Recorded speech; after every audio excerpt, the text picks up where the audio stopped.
দিনটি ছিল ১৮ March ২০০৭। Cricket বিশ্বের এক অন্ধকার কালোতম দিনে।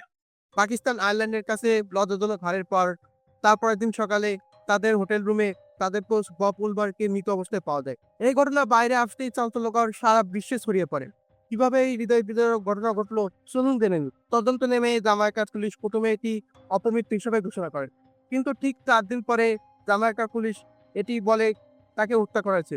তারপরেই চাঞ্চল্যকর সারা বিশ্বে ছড়িয়ে পড়ে। সবাই মনে করে তাকে শ্বাসরোধ করে হত্যা করা হয়েছে। কিন্তু এর আসল কারণ কি?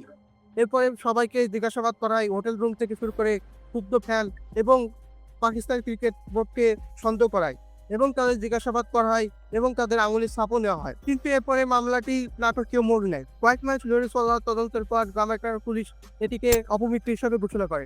৩ জন আন্তর্জাতিক ফরেনসিকের রিপোর্টের ভিত্তিতে উলমারকে হত্যা করা হয়নি। তার মৃত্যু স্বাভাবিকভাবে হয়েছে। তার মৃত্যু শ্বাসরোধের কারণ হয়নি। তার মৃত্যু ডায়াবেটিক্স ও হৃদরোগের কারণে হয়েছে এবং খুনের তদন্তের ফাইলটি বন্ধ করে দেওয়া হয়। তাহলে মামলা কি এখানে শেষ? না। এরপরে সরকারি তদন্ত বা অনুসন্ধান শুরু হয়।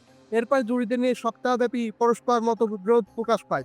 প্রমাণের এই গরমিল দেখে জুরিরা এতটাই দ্বিধায় পড়ে যান যে তাদের এই রায়কে উন্মুক্ত রায় হিসেবে ঘোষণা করা হয়।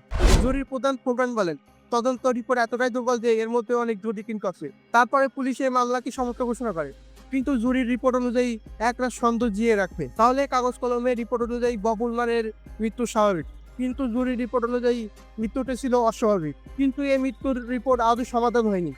আপনার কি মনে হয় সেদিন রাতে আসলে কি ঘটেছিল? এটা কি শুধু একটি স্বাভাবিক মৃত্যু, নাকি এর পিছনে আছে গভীর কোনো ষড়যন্ত্র, যা একটা ম্যাচ হারার পরে তাদের কোচকে হারাতে হলো? আপনার মূল্যবান মতামত কমেন্ট করে জানা। Thanks for watching.